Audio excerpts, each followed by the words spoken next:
প্রিয় দর্শক, জন্ম আর মৃত্যু এই দুই সত্যকে এড়িয়ে যাওয়া কি সম্ভব? আমরা সবাই জানি, যার জন্ম হয়েছে তার মৃত্যু একদিন হবে। তবুও প্রিয়জন হারালে, চরম বিপদের সম্মুখীন হলে আমরা শোক করি, ভয় পাই, হতাশ হই। কিন্তু কি সত্যিই আমাদের শোক করা উচিত? শ্রীকৃষ্ণ স্বয়ং ভগবত গীতায় অর্জুনকে কি বলেছিলেন? আজ আমরা গীতার সেই অনন্ত জ্ঞান থেকে জানব জন্ম মৃত্যুর রহস্য ও এর প্রকৃত তাৎপর্য।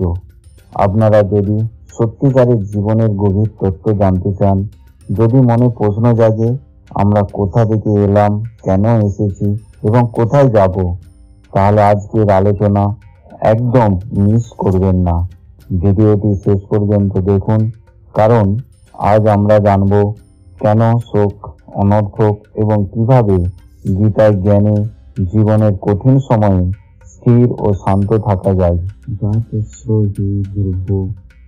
ধ্রুবনম জন্ম মৃত্যুত তস্মাৎ পরিহার্য হেতর্ব ন তং শোচিত মহর্ষি।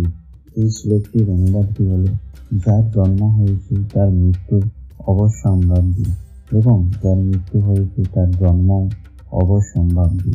অতএব অপরিহার্য কর্তব্য সম্পাদন করার সময় তোমার শোক করা উচিত নয়।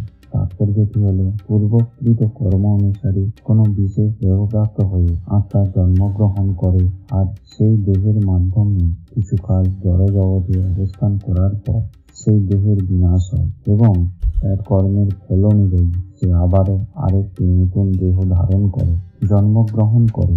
এভাবেই আত্মা জড়বন্ধন থেকে মুক্ত না হয়ে পর্যন্ত জন্ম মৃত্যুর চক্রে আবর্তিত হতে থাকে। সে যাই হোক, এই জন্ম মৃত্যুর চক্র অনর্থক যুদ্ধ, হত্যা ও হিংসাকে কোনো প্রকারেই অনুমোদন করে না। কিন্তু তবুও মানব সমাজ নিয়ম শৃঙ্খলা বজায় রাখার জন্য হিংসা, হত্যা ও যুদ্ধ অপরিহার্য হয়ে পড়ে এবং তা যখন সমাজের মঙ্গলের জন্য সাধিত হয় তখন তা সম্পূর্ণ ন্যায়সঙ্গত। ভগবানের ইচ্ছার ফলে কুরুক্ষেত্রের যুদ্ধ আয়োজিত হয়েছিল বলে তা সম্পূর্ণ অবশ্যম্ভাবী ছিল। ন্যায়সঙ্গত কারণে যুদ্ধ করাটা ক্ষত্রিয়ের ধর্ম, যেহেতু তিনি সঠিকভাবে কর্তব্য কর্মের অনুষ্ঠান করেছিলেন। তাই তার আত্মীয় স্বজনের বিয়োগে কেন তিনি ভীত অথবা শোকান্বিত হবেন?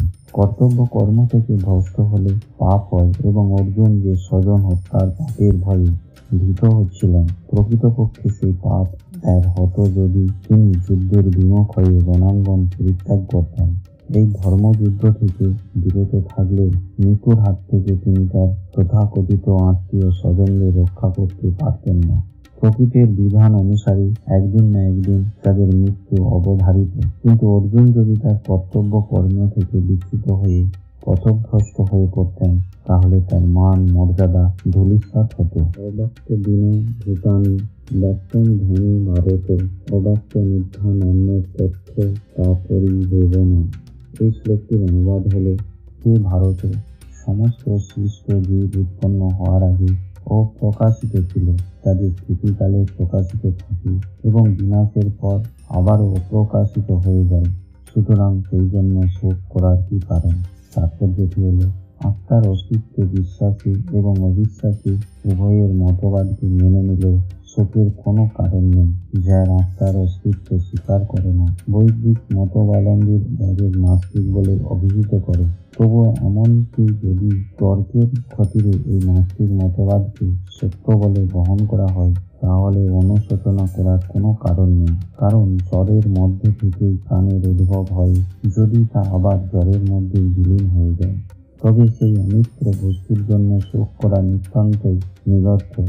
আত্মার স্বতন্ত্র অস্তিত্বের কথা ছেড়ে দিলে সৃষ্টির পূর্বে জড় উপাদানগুলি থেকে অব্যক্ত, এই সূক্ষ্ম অব্যক্ত থেকে আকারের প্রকাশ হয়।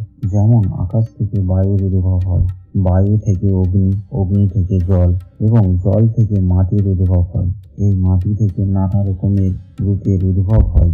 উদাহরণস্বরূপ বলা যায়, ইট, সিমেন্ট, চুন, বালি, লোহা ইত্যাদি সবই মাটি।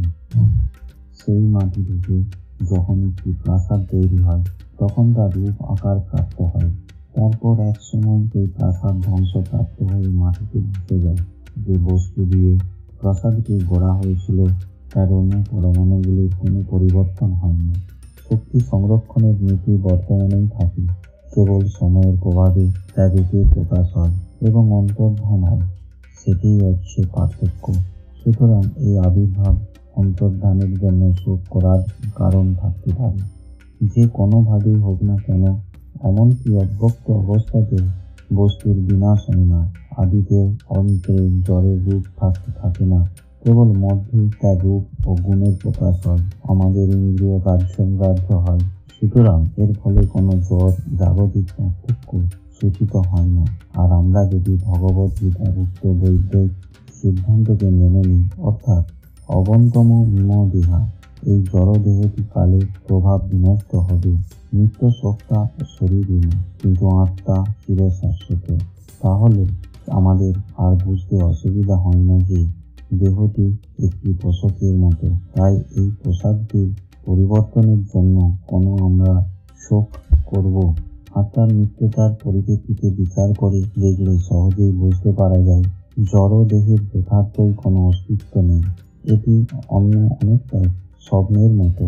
স্বপ্নে যেমন কখনো আমরা দেখি আকাশে উড়ছে অথবা রাজা হয়ে সিংহাসনে বসে আছি, কিন্তু যখন ঘুম ভেঙে যায় তখন বুঝতে পারি আমরা আকাশে উড়িনি অথবা রাজা হয়ে সিংহাসনেও বসিনি। আমাদের জড় অস্তিত্বটি তেমনই আমাদের মন, বুদ্ধি, অহংকারের বিকাশ। বৈদিক জ্ঞান আমাদের দেহের অনিত্যতার পরিপ্রেক্ষিতে আত্মা তত্ত্বজ্ঞান উপলব্ধি করতে অনুপ্রাণিত করে। সুতরাং কেউ আত্মার অস্তিত্ব বিশ্বাস করুক অথবা আত্মার অস্তিত্বে অবিশ্বাস করুক না কেন, যে কোনো অবস্থাতে জড় দেহ বিনাশের জন্য শোক করার কারণ নেই।